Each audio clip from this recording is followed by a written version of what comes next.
Okay. Hello, everyone, and welcome to the second SSGSA outreach event for the Faculties of Arts, Commerce, Management, Social Science, Law, and Distance Centers. My name is Mohammad Taha Umar, and I'm the outreach team lead of the Sir Syed Global Scholar Award. I'm going to be your moderator for this session today, and we have a really good event planned for you, all of you over here today. And we hope that this event is going to be informative and it will provide a lot of insights to all of you present over here today. Recording in progress. And we have got really inspiring guests for all of you over here today, and I hope that their experience will really inspire you and like motivate you to apply for this award over here today as well. So without any further ado, I would now like to welcome our chair, Mr. Salman bin Kashif Bhai, to welcome the guest and get the proceeding started. Welcome, Salman Bhai. Thank you, Taha. Can you confirm if you can hear me fine? Yeah. Thank you so much. Welcome everyone to our outreach event today for the Faculties of Arts, Commerce, Management, Social Science, Law, and the Distance Centers. Traditionally, these faculties have had a lower representation in terms of the people successfully moving abroad. Even though we give due consideration in the selection and the number of selections are proportionate to the number of students back in the campus. And this outreach event is one such practice to speak directly to the students in these faculties and explain the process of applying abroad. And we also have a distinguished panel of speakers who are very successful in their own field. And we hope that the scholars get inspired for applying abroad after hearing their stories. I welcome Professor Salma Ahmed, who is the Dean of Faculty and Management and has a distinguished academic career. Welcome, ma'am. I welcome Dr. Ruchi Dana. He is one of the earliest success stories of SSGSA, and even when I was applying for the grad program in 2014, looked up to her as an inspiration. We have Ms. Amna Jalali, who has recently joined the University of New Haven in Connecticut in fall 2021, and she's one of our first scholars from the Faculty of Commerce who has successfully joined a grad program, and we hope she inspires more number of students in that faculty to apply. Thank you so much. Last but certainly not the least, we have Abdul Sabur Kedwai. He recently received the very prestigious Commonwealth Scholarship to pursue his grad program at the University of Cambridge, and he's still awaiting decision from a number of other universities. Welcome, Sabur. And with that, I hand over the proceedings back to Taha to start. Thank you. Thank you so much, Salman Bhai. So this is how the event is actually going to be structured. So first, I'm going to give you a presentation on the application process so that you are familiar with how the application actually works. After that, we'll have a brief Q&A session in which you only ask us questions about the application process. So in this, we will only entertain like around a couple of questions so that it's kept short. But if you have some more questions, we'll have another Q&A session towards the end and you can ask in that one as well. After that, we will hear from our honorable guest and the admirable speakers. And like I mentioned earlier, we will have another Q&A session towards the end. So if you have any questions for all our scholars, or chief guest, or any other general queries that you have, we will try our best to answer your questions over there. So as the name of our organization suggests, we have been inspired by none other than the late great Sir Syed Ahmad Khan. Sir Syed was a great proponent of education, and it was this spirit which led him to founding the Muhammadan Anglo-Oriental College, which later evolved into the Aligarh Muslim University that we know and love today. Based on this spirit, based on the Aligarh DNA of education, the Sir Syed Global Scholar Award was founded in the year of 2006 by Dr. Shahida Andrabi, Dr. Rehan Bakri, Mr. Syed Ali Rizvi, and Dr. Saif Sheikh.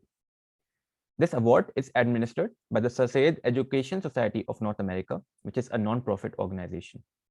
SSGSA will not be where it is today without the help of its advisors, the alumni associations, donors, supporters, and many volunteers. What SSGSA does is that it provides personalized mentorship to meritorious scholars who aspire to pursue higher education abroad. And what we do is that we financially support the application process for 2 years. So for example, if you are to get the award right now, this award has a validity for the next couple of years. So the first batch of SSGSA scholars was selected in the year of 2007. And over the past 15 years, we have had over 120 success stories. These students have gone on to study in top universities in more than 22 countries. When you apply to a foreign university, there are certain requirements that you need to fulfill. So firstly, what you require is you require your academic transcripts, which contain your grades. And you also need to write some standardized tests.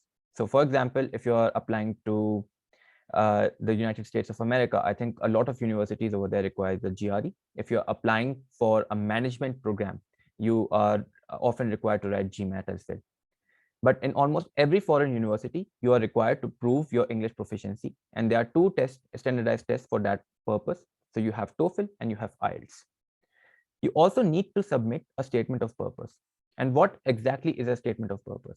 So this is a document in which you write an essay about yourself as to why you want to study at a particular university, what you aim to achieve after studying that particular program. And this actually details your motivation as to why you want to achieve and what you want to like gain from that particular program. So this is a very important document which you also have to submit. Along with your SOP, you also need to submit letters of recommendations from your professors or some other authority figures. So for example, if you have completed your studies and are currently working, you can also get letters of recommendation from your manager or other supervisors. You of course need a curriculum vitae or CV. And if you're applying to research-based programs, so for example, a lot of masters are like research-based, and of course, if you're applying for PhDs, having research experience is invaluable. So if the more research experience you have, the better your chances are of getting selected. And apart from that, if you have done some extracurricular activities and social and or volunteering engagements, they really help to build your application and help you set apart from the crowd. So it's kind of like the cherry on top of the cake that you're actually building. And while they are not like mandatory, but it's still like highly valued. So if you have some extracurricular activities and social and volunteering engagements, it really shows off your personality to the university, and it shows that you have like more than one dimension to yourself as well. So these are some things which are actually required in the foreign universities, and SSGSA helps you to really like get these things done, to really like draft these documents, and we assist you in doing so. So how SSGSA actually works? So what you need to do first is that you first go and apply online on the portal on the SSGSA website. After you are done applying, we will then evaluate all the applications which have come through. And once your application is selected, we then invite you for a GRE style test and a personal interview. So all the applications are first independently reviewed by a panel of experts. And each application receives a score from each expert. And then these scores are then averaged to give a final score.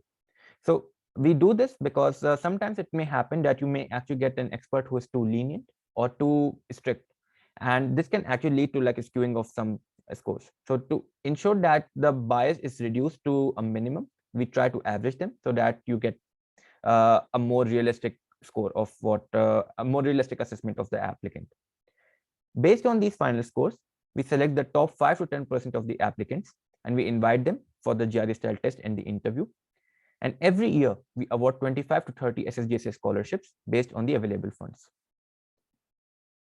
So after you have been awarded the SSGSA Global Scholar Award, what happens after that? So there are 4 features of this award. The first one is that we provide you with one-on-one mentoring. So we give you a personalized plan, and a mentor is assigned to you, and the mentors are going to evaluate your monthly progress. If you have any questions regarding the standardized test or the university applications or any questions related to the program, you can ask your mentors and get them cleared up. So you have someone to help guide you through the entire application phase when you're applying to some higher education program. We also provide you with financial assistance. So we cover your expenses for a standardized tests, for example, for GRE, GMAT, TOEFL, or IELTS. And if you apply to universities, especially based in the US, I think you have to pay an application fees over there. And that is often like quite a significant amount of money. So we pay the full application fees for 5 graduate programs. So if you are a scholar, we will be ending up paying the application fees for 5 programs over there. We also provide you with application support. So what we do is that we give you preparatory material for the standardized test. Earlier, it used to be Magoosh Prep, but in the last year, we have actually switched to Princeton as well. And what we do is that we help you to really like refine your application material. So if you have written a resume or you have written your essays, we review them and we help you to finalize them. And lastly, but I think this is like a very critical part of it, we give you a support network. So when you move abroad, I think you do need all the help that you can get from your colleagues over there. And what we do is that if we introduce the new scholars to family and friends who are living in the same town. We also provide support in finding internships and job opportunities as well. So after you have been selected as a scholar, this is how your timeline is going to look like if you're going to apply in the next fall semester. So if you're applying for fall 2023, between May and July is like the ideal time to prepare for the standardized tests. And between August to October, it's better that you finish off your GRE or TOEFL. So whatever standardized test that you have, you finish off by mid-October is like the should be kept as a deadline, but maximum by October 31st, you should be done with them. At the same time, you should also start researching the universities and programs that you are going to apply to, because these things often take a lot of time. And you can also ask for the letters of recommendation from your professors and managers, because sometimes this can also take quite a significant amount of time. After you're done with the tests, you then start writing the statements of purpose, and you also simultaneously start applying to different universities as well. And I would strongly encourage you to do this in the early stage, because if you apply early, you always get an edge over the other applicants, especially in some universities. Keep in mind that's not the case for every university. I think every university has its own criteria for selecting the applicants, but as a general thumb rule, it's always good to like finish off early. These are some of the statistics that you can see from previous years. So every year, I think this is not updated for 2021, but we get nearly 300 applicants every year, and we select around 25 to 30 scholars. And over here, you can say that USA is the most commonly preferred destination for the SSGSA scholars. But over the past few years, the trend has changed a little bit, and a lot of scholars are now coming to Europe and Canada as well, because there are like really good opportunities over there, and often the tuition fees is not as high over there. So it's like more economically feasible too. And as you can see over here, the SSGSA scholars are spread all over the globe. And like I said earlier, they are spread in around like 22 countries over here. Now we come to the most important part of this presentation, and it is that we have again opened the application portal for the 2022 applications. The deadline of the application is on March 15th. And please keep in mind that we are not going to be extending the deadline this year. So please start applying on time, start now itself, so that you don't face any last minute issues at the end. So one very important thing is that you need to know what the eligibility criteria is. So there are like 2 criteria that you need to satisfy. The first one is that you should have either studied at AMU at some point in time. That is, if you have, you are either currently enrolled at AMU or you are an alumnus. So you should have either done your 12th or bachelor's or master's from AMU or something else, or if you are like currently enrolled over there as well. So that is the first criteria. The second criteria is that you are either registered for the final or the second last year of a 4 or more years bachelor's program, or you have completed 4 years of education, which does not include your 12th or diploma. So let me elaborate this with like a few examples. So for example, if you have either completed or you're currently registered in the 3rd or 4th year of a 4-year undergraduate degree program like BTech or BE, you are eligible to apply for the program. If you are currently in the 4th year or the 5th year of a 5-year undergraduate degree program like BA ARC or BA LLB, you are eligible to apply for the program. If you have completed a 3-year bachelor's program like BA, BSc or BCom, and you are currently enrolled in a master's program, or you have either completed a master's program, you can apply. If you have just merely done your bachelor's program, a 3-year bachelor's program like BA, BSc, BCom, at that time you cannot apply because you need to be registered in a master's degree to apply. And please keep in mind that do not plagiarize on your applications, because that is not a good practice. And we have the plagiarism software, so we can detect if you have copied from somewhere, and then we will immediately like disqualify your application. And that's not a good practice to have really, because just be yourself, just be honest, just write about your capabilities and answer the questions as honestly as you can. And I think you're good to go over there. But please do not plagiarize, because then you will end up getting blacklisted, and that's not a situation that you want to find yourself in. So how does the SSGSA application process works this year? So there have been a few changes this year. And so first thing you need to do is that you first need to go on the SSGSA website and you need to verify it. And you need to like create an account on the website and you verify it by clicking the verification email in your inbox. And over here, right now, there are like 5 sections in the website. So the first section contains your personal information. So you enter your name, your contact details, your address, etc. In the second section, you enter your academic qualifications. So you enter what you have studied and how much GPA you have obtained in your different programs. So if, for example, if you're pursuing BTech, you write about your BTech, you write about your 12th grade and your 10th grade. Or if you're in a master's program, you write about your master's program, your bachelor's, your 12th and 10th grade as well. The third part contains the motivational questions. So there are going to be 5 motivational questions in this section, and you have to answer each question in 20 to 200 words.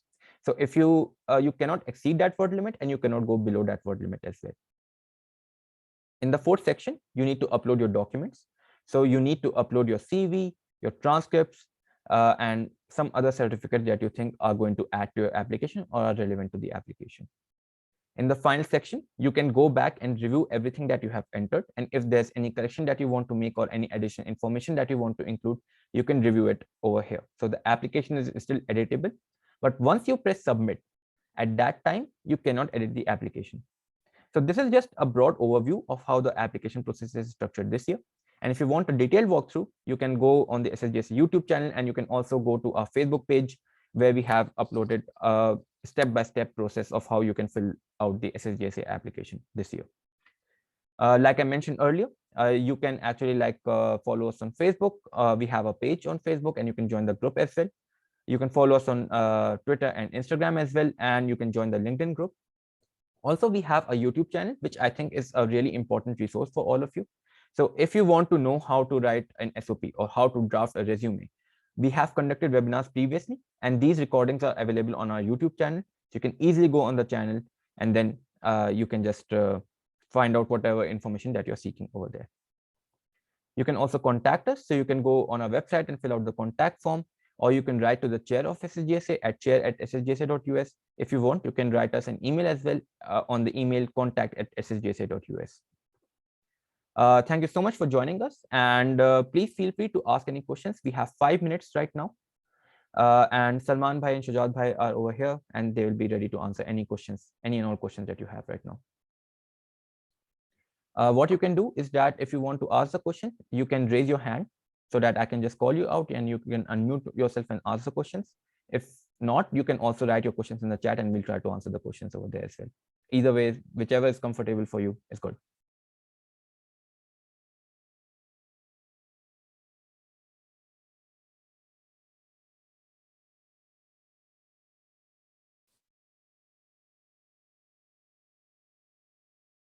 Okay, till we are getting a very first question, I'll just like to add, in addition to what we have already covered. So this year we have changed our motivational questions from what it used to be for like a couple of years back. And the reason for that is our mentors, they suggested that there are certain traits that they are not students, they would expect a different quality of students than what we are already getting. And to accommodate those skill sets, we have changed our questions accordingly so that those skill sets would be able to successfully answer.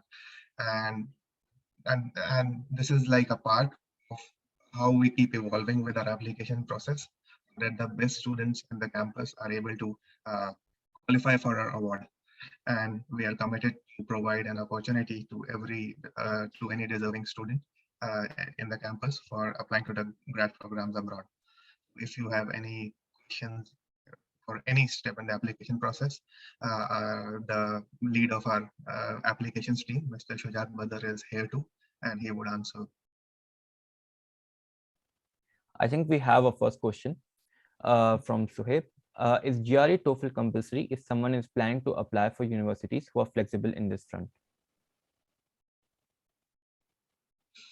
No, if the university is flexible, then the GRE or TOEFL exam is not compulsory. So if you get selected, you will work with your mentors on how to prepare your application. So if the university requirement is that they do not need a GRE, they will, then there's no need for you to give the GRE exam. But for the purpose of the application process of SSGSA, we have to keep it consistent across the board. So if we decide to have the GRE component this year in the interviews, then it would be there for everyone. Uh, that answers your question.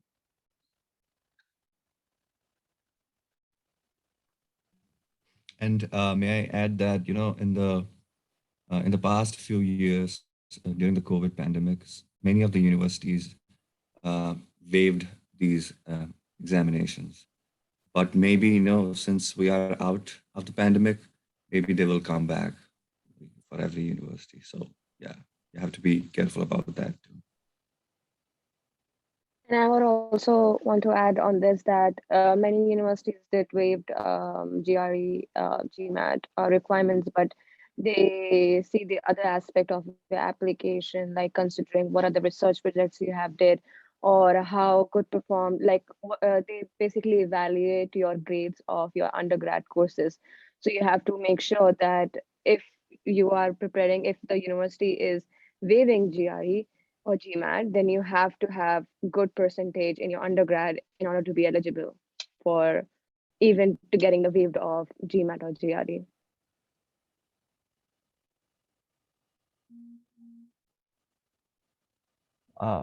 Thank you, everyone. Do we have one more question? Because I think we have time for one more question. Anyone? I think this is the time to ask. You can ask. All right. I don't think we have any other questions, so no issues over here. Taha, before we proceed, I would like to encourage all our, aspiring scholars who are on the call to log into our application portal if they have not, because towards the end, maybe they have some questions if they just walk through the portal and see what different questions are there and what they have to fill in. So yeah, that would be good if you guys can do that. And by the end, you might have some questions that we can answer specifically related to the application portal. Thank you. And yes, just to add to Shajat, like even though the deadline is March 15, do not wait till the last day or the last week to start your application, because there is a high chance that when you start filling it, you may have some questions or have some issues with the portal, because we have recently launched new website and there are some issues with it. We have a good number of members in our development team who would be there to answer your question. And as of now, we are able to resolve any issue within 24 hours. But if everyone decides to wait till the very end, then we will also run out of capacity to help you resolve your issues. So start early. And if you start early, you will also get a chance to revise your responses to essays and many other aspects. So if you would start early, inadvertently, you will end up submitting a better application. Thank you. And for, sorry, no, Salman, please. Yeah, so for logistic and technical reasons, we're not going to extend the deadline this year. So please make sure that, as Salman said, make sure your application is submitted, well before time, well in time.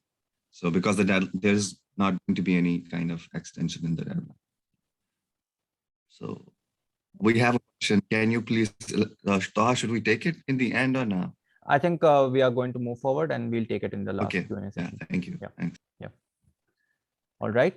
We are now going to move to the second part of our event today. And it's now time for me to welcome our honorable chief guest today. So our chief guest today is Professor Salma Ahmed. Professor Ahmed is presently the Dean of the Faculty of Management and Research at the Aligarh Muslim University. Her research interests include supply chain management, knowledge management, and information system.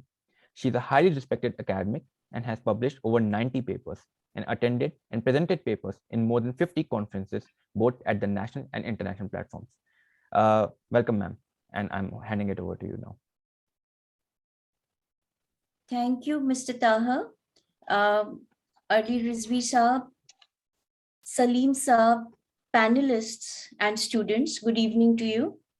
I would begin with the words, it doesn't matter who you are, where you come from.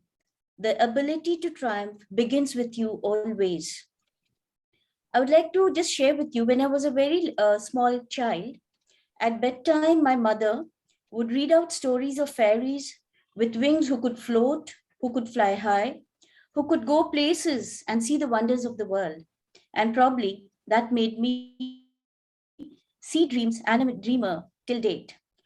Here we have your Sir Syed Global Scholars Award, the team who not only make you see dreams, but also create a roadmap for you to pursue your dreams and achieve them.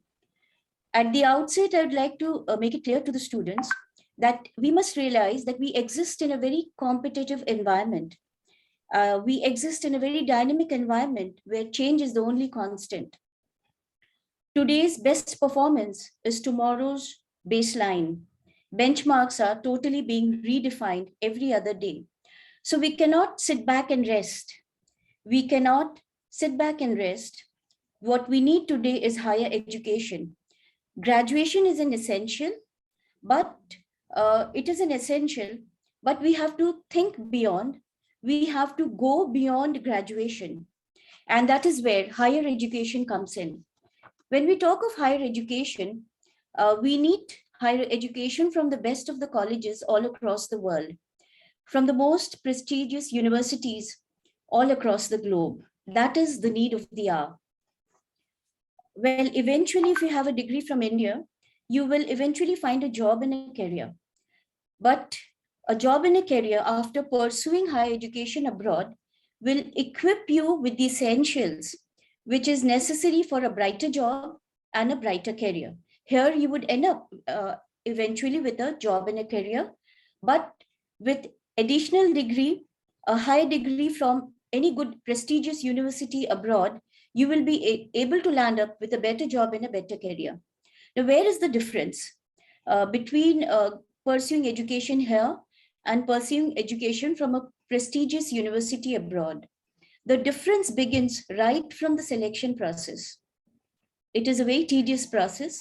The difference is also in the way you are taught the process of pursuing the degree. The rigor that you have put through, the rigorous labor, the hard work that you're made to do. They are more practical and industry-based projects that you're thrown into.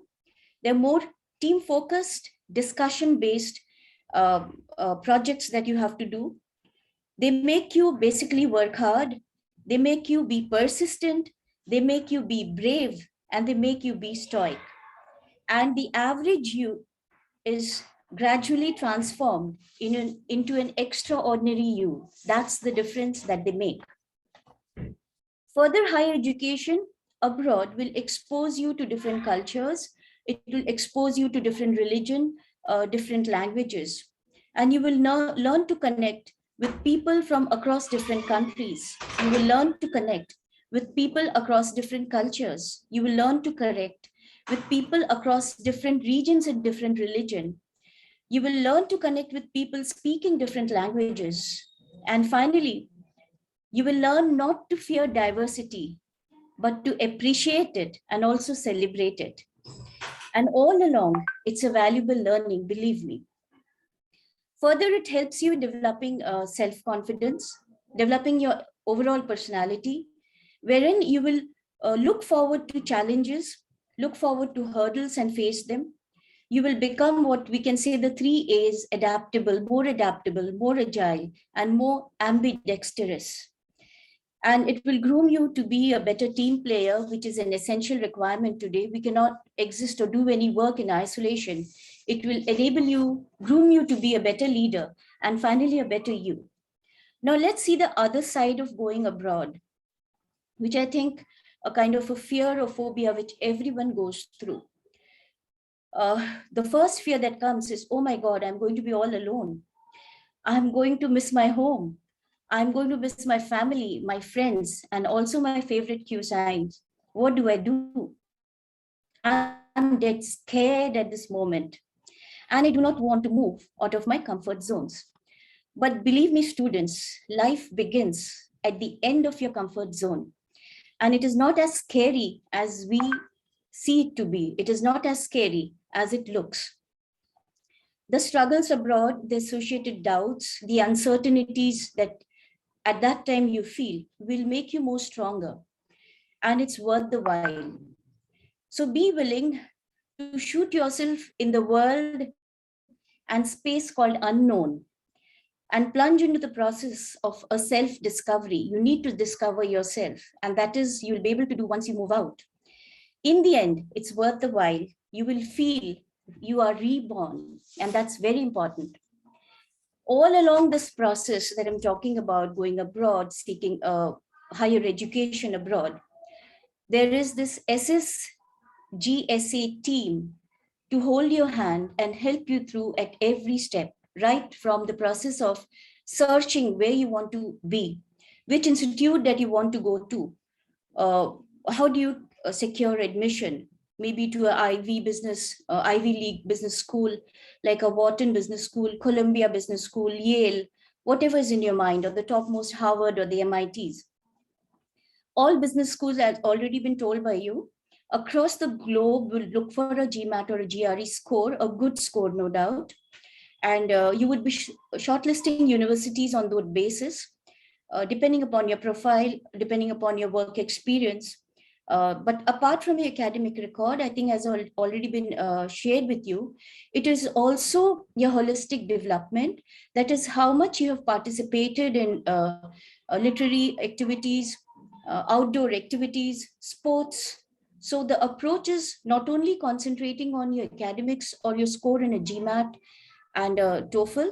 Beyond that, it is also your other interests where you show that you have participated, you have been very engaged in extracurricular activities, you have had an involvement in sports as well, and other social activities also play a critical role. So it's a whole holistic picture that they're looking forward to, not only academics. Now, all I have to share with you is you've got to dream and you have got to live your dreams. And SSGSA team is here to help you live your dreams. Let me also mention, a degree from a college abroad is an essential, but there are only a fortunate few who can do it. You see, there are many applicants, but it's screened and it's only a select few who can really make it. But all advice I have for you is keep your hunger for education, for higher education high always. Keep the hunger for education alive always.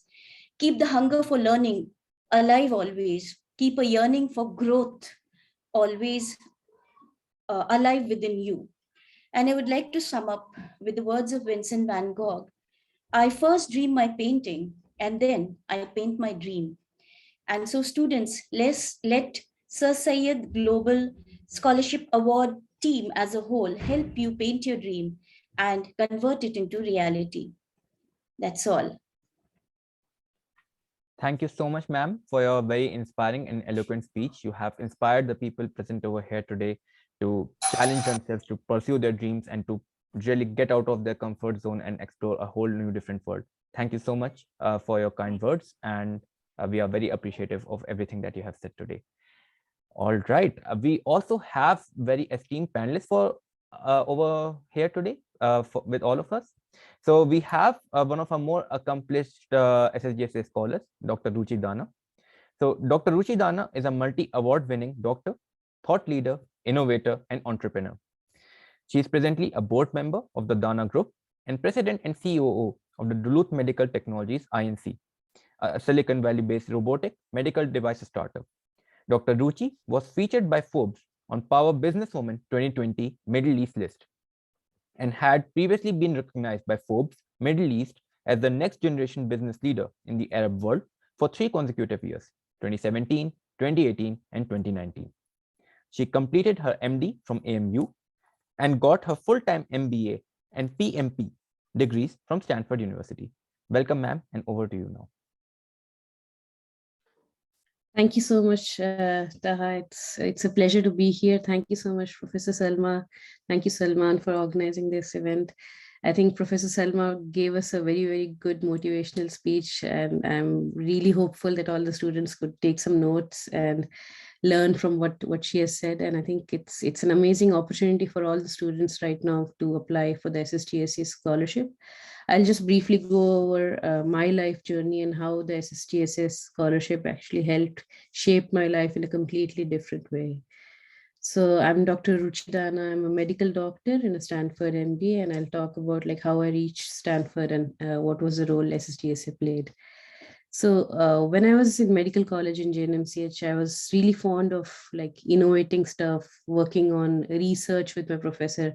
And I was lucky enough to get a very good professor who became my mentor and who was helping up in terms of creating low-cost medical devices.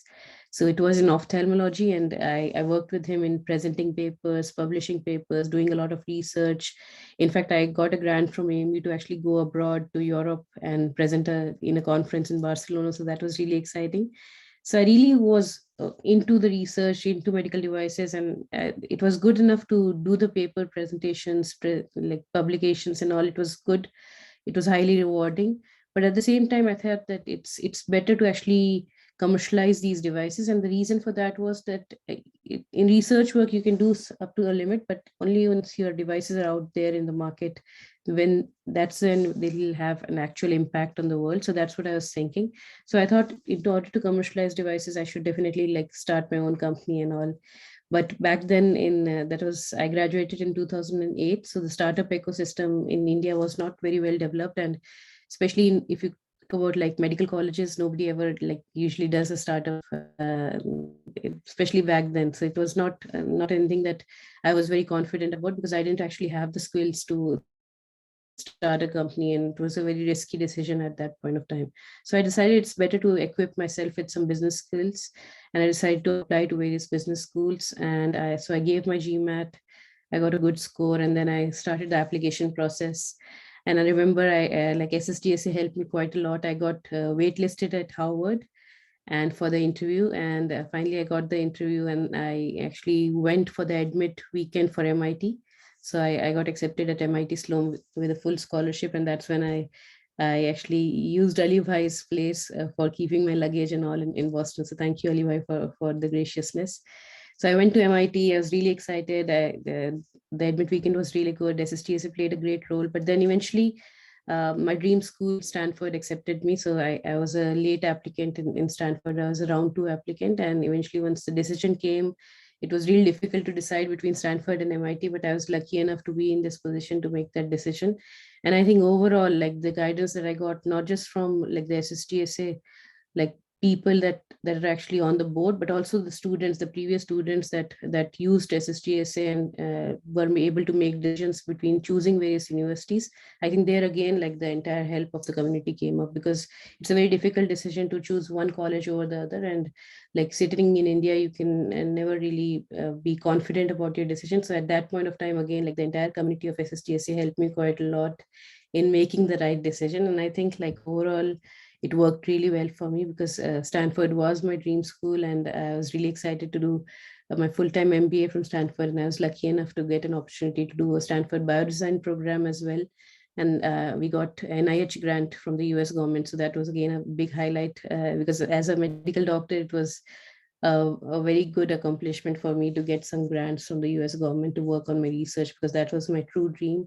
And I led a trip to China as well. So overall, like the decision-making process was difficult. The decision-making process for actually applying for an MBA was difficult. I had to clarify the doubts with a lot of people, and eventually like a lot of these seniors that are out there in the US helped me quite a lot in terms of the applications. The SSGSA community helped me quite a lot as well. Back then it was called the SESA scholarship, where the name has changed now, but they overall helped me quite a lot in terms of like, even when I got waitlisted at Harvard, the kind of emotional support that the community gave me. I remember it was, I have huge chains of emails with the support that I got from the community. I think that really helped me quite a lot in making these decisions. I think right now the students are in the right position. Like internet is available. You all have laptops. There's like so much guidance available, especially during COVID times. A lot of these tests have been like you don't need to give the GMAT and other tests at this moment. So I think it's a bright opportunity to apply for various business schools. And there are a lot of online learning and online edutech startups as well, which can help you out in terms of like the preparation of these, the GMAT or the GRE or other tests as well. And the SSGSA community is here to support you in all ways. So please feel free to reach out to any of us at any point of time. We're more than happy to guide you. Specifically, I would love to help out the healthcare students, or anybody in the healthcare field or biochemistry field who would like to do something different apart from the traditional fields. I would love to be your mentor and help you and guide you out. Thank you so much. Thank you, Dr. Dana, for your inspiring words. And we are now going to go to our next scholar over here today. So we have our next scholar is Mr. Abdul Sabur Kidwai. So he's pursuing his MA in Comparative Literature from SOAS University in London and is the recipient of the prestigious Commonwealth Scholarship. He was awarded the Sir Syed Global Scholar Award in 2019, and he did his MA in English Literature from AMU in 2020. And he was also the former secretary of the Raleigh Literary Society in AMU. So welcome, Sabur, and over to you now. Assalamu alaikum, बहुत शुक्रिया आप सब लोगों का. And can I just say what an honor and what an absolute delight it is to be in a position to contribute to the SSGSA and to be on the other side of these workshops. I used to benefit from these immensely. मैं BA final year से और BA final year MA first MA final में हर साल SSGSA की जो workshops होती थी उसको attend करता था और उसमें all the things that I learned just कि आज मैं बहुत कुछ सुना अपने senior Dr. जी से Professor Salma से. There's a lot of inspiration and a lot of love and a lot of care and consideration that our seniors have for us, and we can see that in the fact that the SSGSA has been set up.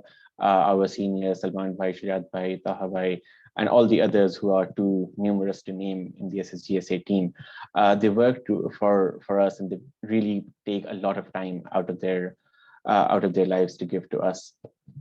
मेरी अपनी story बस इतनी है कि मैं BA में मैंने अलीगढ़ में दाखिला लिया, BA और MA इंग्लिश में किया और उस MA फर्स्ट में ही मेरा सिलेक्शन हो गया था SSGSA में, and I started applying to places.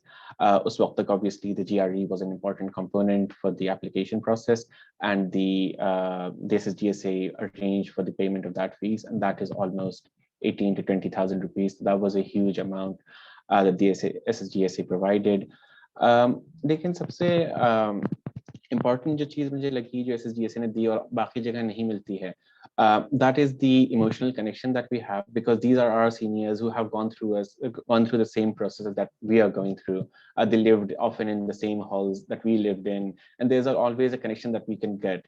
Now, obviously, we have YouTube, and there's a variety of resources available everywhere. But how specific the SSGSA is for us, for people from Aligarh who are studying at the AMU, that is something that I cannot overstate, because they understand how the system works, what sort of problems arise when we go to the registrar office and the controller office. So they are always able to tell us beforehand what to do, that when should I be applying for the transcript, और जो procedural चीजें इन सब की होती थी उसमें बहुत भला हुआ मेरा. और the SSGSA application process, that itself is like a mini application in terms of how applications to educational institutions abroad work. Motivational questions, personal statement, interview, all of these things are something that I'm going through at the moment. And when I had an interview at King's College in London, which is ranked 7th in the world, the interviewer looked at my CV and he asked, what is this Sir Syed Global Scholar Award? And when I told him about it, he was so surprised and so happy about it. He said, I should be putting that higher and really highlighting the fact that because it is an honor to be selected through a university-wide competition, and not only to be selected, but to be given financial assistance for applications and for the GRE, for the IELTS and the TOEFL, and also preparational materials. तो ये सब चीजें सबसे ज़्यादा मेरे लिए important रही with regards to the SSGSA, और जो support मिला in terms of educational guidance as well as financial assistance, I cannot say more. And I'm really very thankful to the SSGSA team for this. Thank you so much. Thank you so much, Sabur. Last but not least, we have another scholar with us today, and that is Miss Amna Jalali. Amna is currently pursuing her master's from University of New Haven in financial mathematics. She's currently a senator at her university and was awarded the SSGSA in 2019. She has completed her BCom and postgraduate diploma in business finance from the Aligarh Muslim University. Welcome, Amna, and over to you now. Thank you. Assalamu alaikum, everyone, and thank you so much for having me. That is true. Abdulaziz said that SSGSA really helped us in a lot of ways, like giving the first instinct of, you know what, you can study abroad. Like, because in the application process for Indian students, obviously coming from a working class family, it's so hard to save up the money for the application, like 18,000 GMAT fees, 6, 12, 14, 15, 16,000 TOEFL, and then the applications, it's like a whole lot of money, and you're not ready for it coming from, because you're studying and you cannot ask your parents for that much of money. And it's not just money, it's also the mentorship. Like, I remember when I received my SSGSA scholarship, I was like, oh my God, yes, my 50% is done. I'm going, like it was this instinct that you receive when you receive this scholarship is like, and also the right channel of the mentorship can do wonders. And it's not just like the mentorship you get only for those 2 years. It's like a lifetime mentorship. And as you know, I'm a current MS Finance STEM student at University of New Haven, and I completed my BCom and postgraduate diploma. Received my SSGSA scholarship in 2019, and then COVID happened. It was a very rough time, and also I remembered within that time I started my e-commerce business with my mother, a food business in Lucknow. And as well as I started working as a account manager and operations for a real estate firm. Within that time, I learned so much. And also in 2021, I was able to get university offers and came here. Coming here was a very long journey. And after coming here, it's a new journey again. And I am still learning. I've done with them 1 semester and I'm on my 2nd semester now. And I think SSGSA is just like a filler, like in every stage, like even in the application process. And still, if I'm here, like if I don't know, how to take the trains, or like every short thing, they help you in everything possible way. Like, oh, for example, if I'm in the 1st semester, I'm like, oh, how those grocery work, or how this thing works, and they just help you in everything. They just know everything, and they are like ready to answer you any queries possible.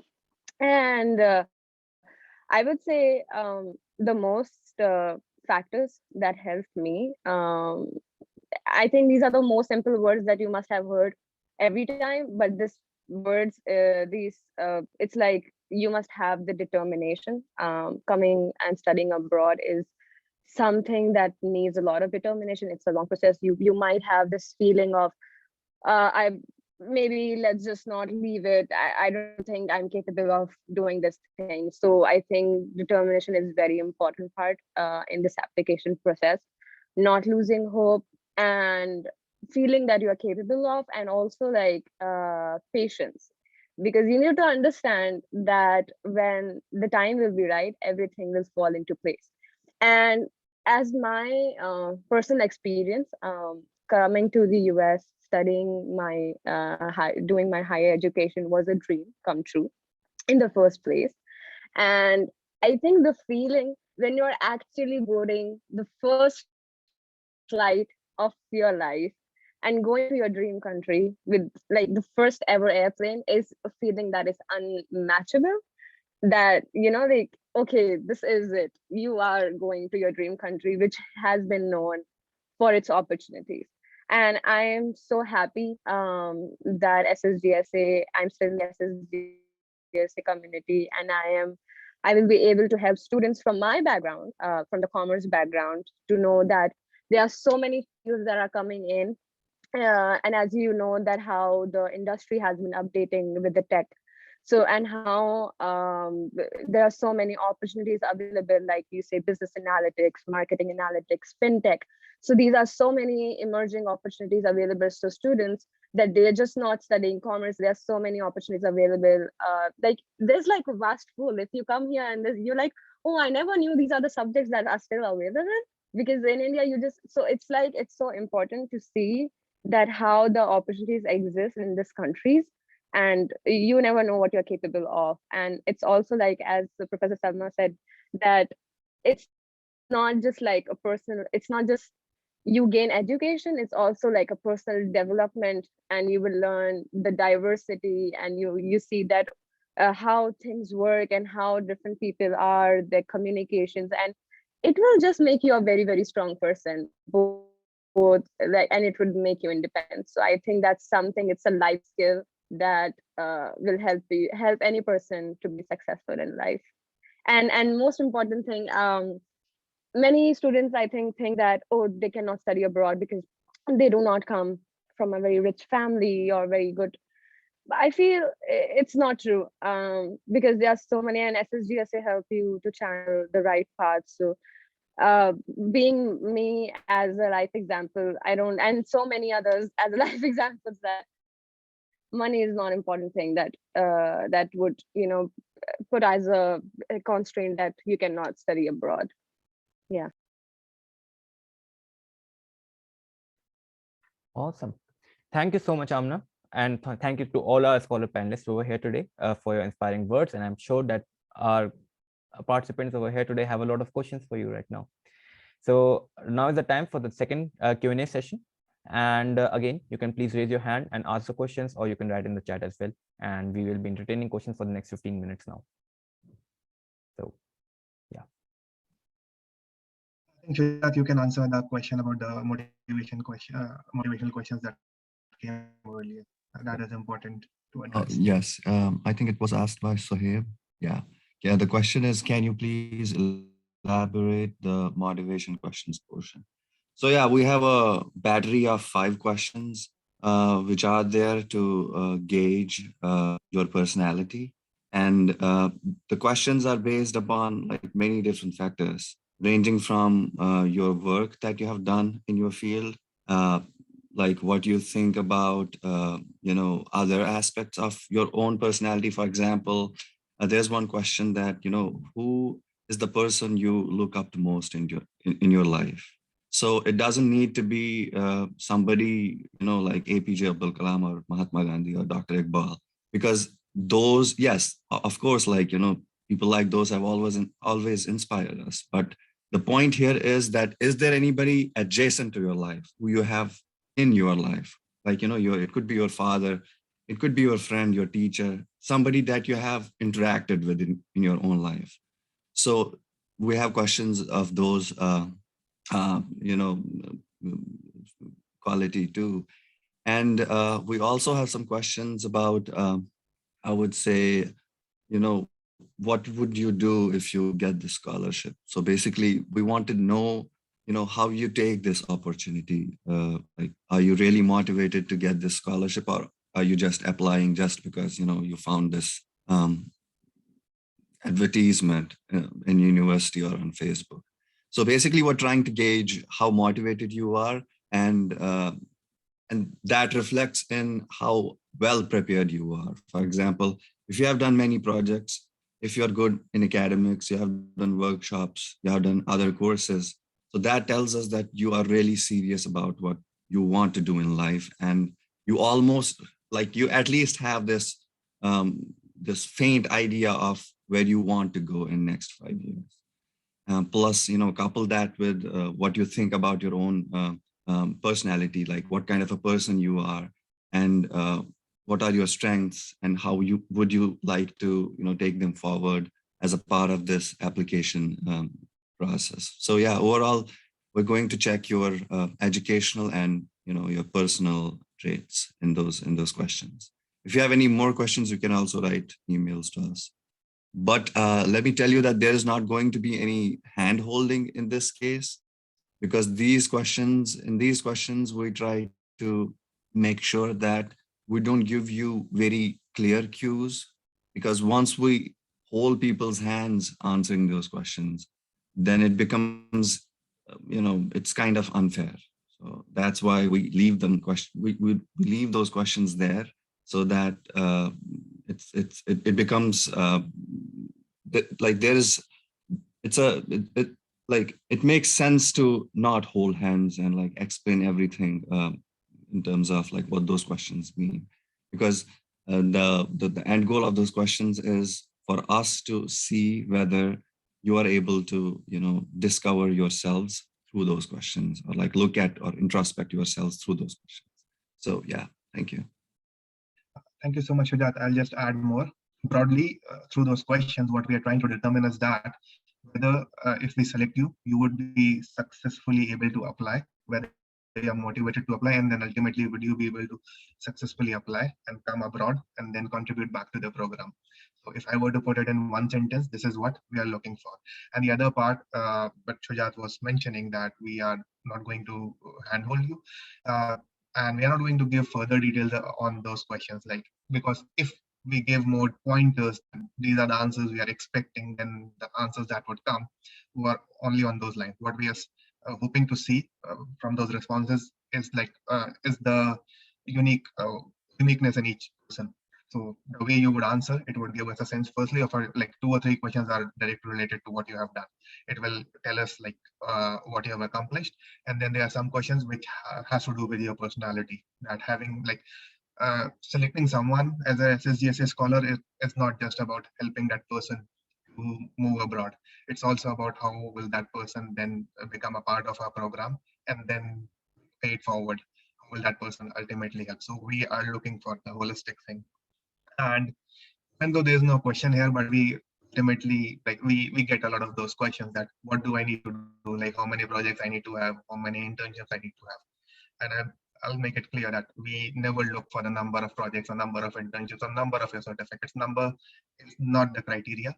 Criteria is how well you have done in those projects, and it will reflect in your answers. Like if you have worked on a certain project, you would be able to give the story behind it. Hey, this is how the idea came across to you.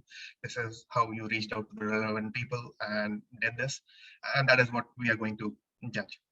Thank you. May I add one more thing? So if I wanted to give one, cue to help you answer those questions, I would say that you have to be very honest in writing the answers to those questions. So what happens often is that, students usually, when they find these questions for the first time in their life and they face them for the first time in their life, they tend to ask other people, maybe seniors or somebody who has already, graduated or like, come to any other country to study. That's not the way to go about those questions. Those questions are deeply personal. They are related to what you have done and what you think yourself as a person. So please, you don't have to answer them in one sitting. Just sit down, read those questions and see, if you have the answers. And it doesn't matter. The answers don't have to be, that you have visited 8 countries or like you have written, like as Salman said, the number doesn't matter. As long as it's honest. And if we see that spark in those answers that, yes, they are honest and they have this desire to excel, that's good. So that's all what matters. Thank you. Thank you, Shujat bhai. I think we should move on to more questions. I think there's one question about the validity of SSGSA. Like I mentioned earlier in the presentation, it is valid for 2 years. Once you're awarded, the award will be valid for the next 2 years. There's a question from Mohammad Yasir. I think, Yasir, can you unmute yourself and ask this question? Because I think we need a bit of background about you as well. Are you here?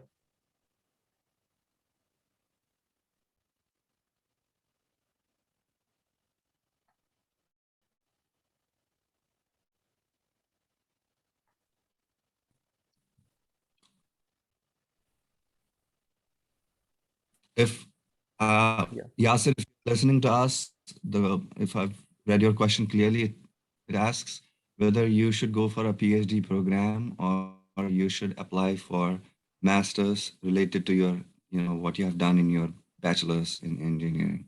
So like, we needed some more input because you have said that you're currently pursuing MBA after your engineering, and now you want to go back to, your core field. So we need some more details on this. Like, why would you do that? Yeah. And like, So before, please finish. I thought you already finished. No. Yeah, that's fine. You go ahead. I think I don't know what were the specifics of this question, but I think we do have one scholar on the call today who shifted from engineering to pursuing management for the masters. I think Vanshika Varshney is here. Vanchika, if you are still here, please unmute yourself and see if you can take this question.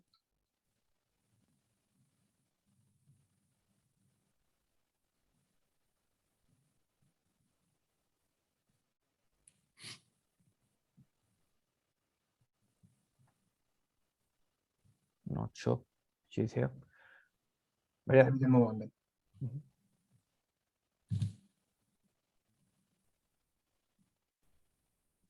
The name shows up on the call, but maybe they're away or something. All right. All right, you can move on to the So next question. I'm a student of MBA first year from AMU. So I have done my BSc in chemistry in geology. I'm not sure, maybe you're Oh, considering I'm me. sorry. I confuse you with another Vanchika Varshney, who is a scholar and she did her master's from Texas A&M. I'm sorry, Vanchika. It's okay, I sir. thought it's Completely. okay. Wow. No problem. That's a And I did strange exactly the coincidence. same. Yes. Yeah. Mine was close. Apologies for this. Yeah, so Yasir, I think we need like more info, but before that, I think there's another question. Is there any limit on the number of selections for SSGSA from each department of faculty? No. Yes and no, actually. So we try to keep, firstly, we see what are the number of ones that we have and how many number of slots that we would be able to create from it. And based on that, we try to give reference to each faculty. But it is not that like every faculty will have a represent like the same number of awardees. Like say someone from science faculty, and traditionally the faculty of science has the most number of applications, followed by engineering. So obviously then there would be more awards from there. So typically the way we go about is that we select a certain cutoff based on the reviews that we have got. And then we so yes, there is certain limit to the number of selections from a faculty, but one faculty has like a higher quality of applications, then obviously they're going to be more number of awards from that faculty as compared to the other. So if some faculty has only 10 applicants, then obviously we are not going to select all 10 from there versus the faculty which has 100 applicants. So, but we try to keep the proportions same with some error bar, so as to say. We try to accommodate, if there's a really good student at the border, we just try to accommodate them. Yes, it's like picking, top certain percent of people from each faculty, but it depends on the sample that we have from each faculty. Yeah, but then that doesn't guarantee, like if certain faculty, even the applicant from that faculty, that the quality of that application is not up to the mark. So we'll see that, okay, this is the application. Would we be able to work with that person and push him or her to apply? If the answer is yes, we select those top percent. But if the application is not at a certain threshold, then there would be some sessions where no one from the certain faculty would be selected, and it has happened. All right. Do we have another question? Because if not, I think we will then wrap up the session. So if someone has any question, you can unmute yourself and ask the question. All right. I think I have one more question. So what about my questions, sir? Yeah, please do elaborate though, Yasir. Yeah. So Yasir, Yasir, if you can come on the microphone. So you have done your bachelor's in engineering and then you started your MBA, and now you're trying to go back again to your core, program, your master's PhD in engineering. So, like, can you please elaborate on that? Like, why are you making these leaps in the different areas, and then you want to come back to your core area? So, what made you think about that or do that? So actually, I took part in MBA because I just wanted to learn some managerial skills and some accounting skills. But ultimately, I want to go back to my core branch, that is computer science. Because I have seen in many companies, the some posts like heads or the officers are the persons who are having both the degrees, the technical one and the managerial one. So that's why I thought it could be better for me to do MBA also. But right now, I'm confused whether to pursue PhD or whether to go for the masters in related to my computer science. Yeah, so if you are interested, I have also seen yeah, because I have also seen many people around there which are at good posts in many companies who are both masters and in computer science and masters in management. So they are okay. having both the degrees. Yeah, it seems like you're more interested in, working for some company in the, I would say, managerial aspect. So yeah, it's fine if you have done an MBA. And now your question is whether you should go for a PhD in economics or, sorry, oh, that's a different question. Yeah, No, go not for in a PhD in economics. your core branch or the masters in your core branch. Yeah, if you're trying to get into industry, uh, those managerial roles with an MBA that you are already pursuing, I would suggest you go for masters and not a PhD, because going Okay. to PhD takes you more towards the research side of things. And even if you're trying to join a company with a PhD in computer science, you'll always end up in the research division of that company and not necessarily the managerial side of the company. So I think what your goals are and how you think about these things, I would prefer, you go for a master's in engineering. Yeah. Okay, okay. So I have one more question. So if I'll be applying for the master, so there's a possibility that they'll ask me that why are you choosing masters after MBA, or I have to show my BTech degree first, or I have to show my MBA degree first. Right. Yeah, they will definitely ask you questions about what motivated you to, pursue MBA. And now, why are you trying to again, do this, pursue this degree in your core branch? So that's where the essence and like importance of these essays come in. So these questions will be asked to you, or even if when you apply for SSGSA, you might have to explain these things to us, and that will prepare you for future, like when you apply to these programs abroad. So yeah, definitely there are going to be questions like that, and you have to think them through, like, and you have to answer them honestly.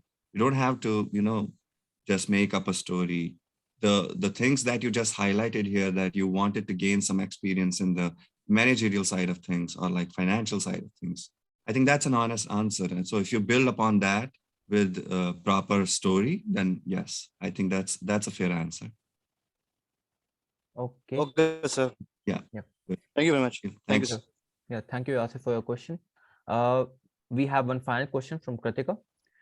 She says that she is an engineering graduate of CSE branch, and currently she's pursuing her MBA in international business. She's planning to pursue PhD in economics after the completion of MBA. Her query is whether it's worthy to go for PhD in economics, or should she go for some, and I don't think she's completed the question, but yeah. I think Dr. Dana, can you answer this question if you would be interested?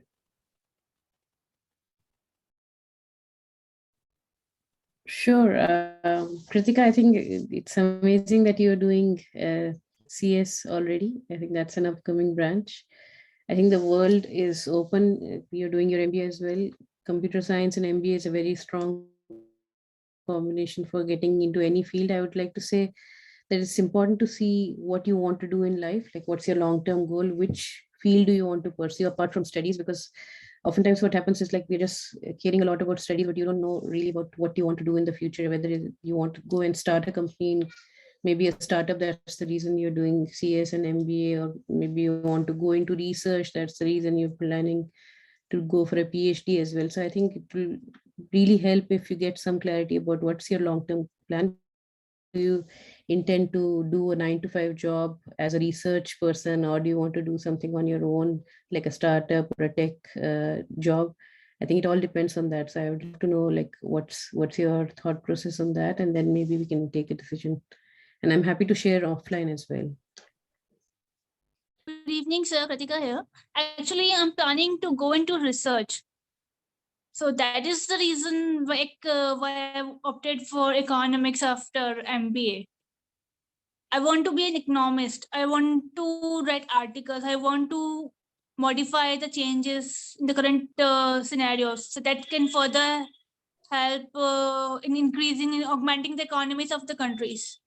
So actually, international business already provide you a platform for getting to know about the international laws. And then when you go for PhD in economics, it will be a boon. It will add certain points. It will like help you. So that is the reason why I wanted to opt economics as a PhD subject. Yeah, Kritika, I think the decision that you've made is correct. You have a very clear goal in mind. So since you want to go into like political research, into economics, into geopolitical situations and all of that, I think pursuing a PhD would be the right decision. And an MBA in international business is definitely broadening your entire scope in terms of like what's happening worldwide and what are the new geopolitical situations that are happening, like for example the current Ukraine-Russia crisis and many other situations that are happening worldwide. I think it's the right time that you can start applying for the PhD as well, I think. And you might want to do it within India or outside India. That's totally up to you. But like I think PhD Actually, is a good I'm option for planning you. to pursue it from Germany. Like I have gone through certain things, and I figured out that going to Germany for PhD is worthy. So that is the reason why I opted Germany. But I have options for USA as well. But depends on the research part, whether which country will provide a better research. That is all thing actually. That is I'm opting to figure out what scenarios the country provide. So on the basis of that only, I will think to opt either for Germany or for USA. Good. I think Kritika, you have a lot of clarity, and I would suggest like just go through the universities that you want to apply, check out the professors that are working on any interesting things, and then maybe you can even reach out to professors earlier before the application process, and they more often than not they do reply to their emails and guide you further as well. So all the best. Thank you, ma'am. Thank you, sir. All right. I think we have now reached the end of our event today. So I'd like to invite Salman Bhai once again. Do we have There is somebody is waving. I think Yes. Pratik. has a- Pratiksha Singh. I think, yeah. Okay, Pratiksha. Yes, sir. Good evening, everyone. I have a question. Do you follow the rolling format of taking the entries, or after the last day you take all the entries altogether and then select? Can you please elaborate on your question? I didn't follow. Do you follow the rolling format of taking the entries, or you take up after the last day happens? Like some students who fill the form first, is it a continuation process, or after the last date you select them? Okay, so yeah, once the deadline is has reached, then we review all the applications as one. Okay, sir. Like together. Yeah. So yeah, so there is no preference given to people who Early birds. earlier, but we encourage you to submit your application early. Then Okay. Thank you. Thanks. Okay. We have another question from Dushant, and this is going to be the last question now. I'm filling the application form and there is written the expected year of completion is 2022. What can I fill there? I'm first year of student of MBA. Dushant, do you already have your first semester result in MBA? Unmute yourself and answer quickly, because yeah, this is a very common question. No. So the first year is started just now in the January session. So our exams will happen in the month of April. Oh yeah, it's fine then. So your master's degree, where the master's degree column is there, you need to put a 0 there. Okay. Okay. And we will update that one, because a lot of questions students have asked this question and we have responded to them, and we will also put this information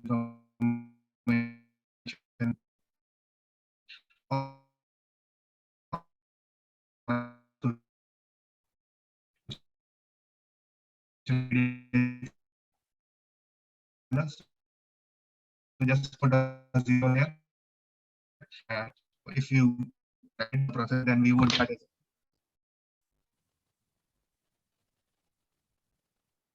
Taha, So will any you be questions? sharing the link with us? Like when can we expect the link? Link regarding link of So what? the application process, regarding the application process. Okay, so the application process has already started. We have opened our application portal on February 12th. If you go to our website, www.ssgsa.us, you will see an apply button there. You have to go and So start is your there any application. charge that we have to No, submit? no. There is no Okay, application fee. There is no application fee. okay, sir. Okay, thank you. We are here to give back to the community, not charge any money from there. Okay. Salman Bhai, can you just give a vote of thanks to our panelists and guests today? Okay. And I think we'll then call it a day. Okay, thank you so much. I firstly thank all the panelists today, Professor Salma Ahmed, Dr. Ruchi Dana, Amna, and Abdul Sabur for highly motivational words that they spoke today. And like from a personal perspective, I have first prepared those presentations which I was giving today, and I have been in several other outreach events, and I go through the same content. So every time I join a Zoom call, I was like, okay, I have to go through the same presentation again. But believe me, with every event, I get to learn something new from what speakers have to share today. So it is indeed great that from the inspiring stories I heard from all the speakers, and every time I come for SSGSA webinar, I go out richer with some new information that will help me personally too. Therefore, for the students back there, I hope that you found some motivation from our speakers today. So if you are motivated to apply, there would be someone in the SSGSA community who would be willing to help you for the application process. And we do hope that you would join in the future. You would join the SSGSA program, and your name would also be figured in the list of the illustrious alumni like Dr. Dana, and the people in the making are Amna and Abdul Sabur.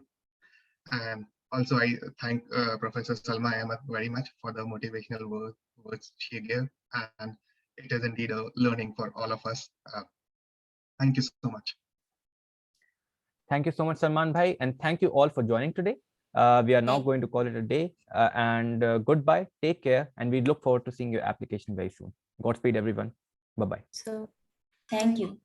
Thank you. Thank you so much. Thank you. Thank you, sir and ma'am. Thank you, sir.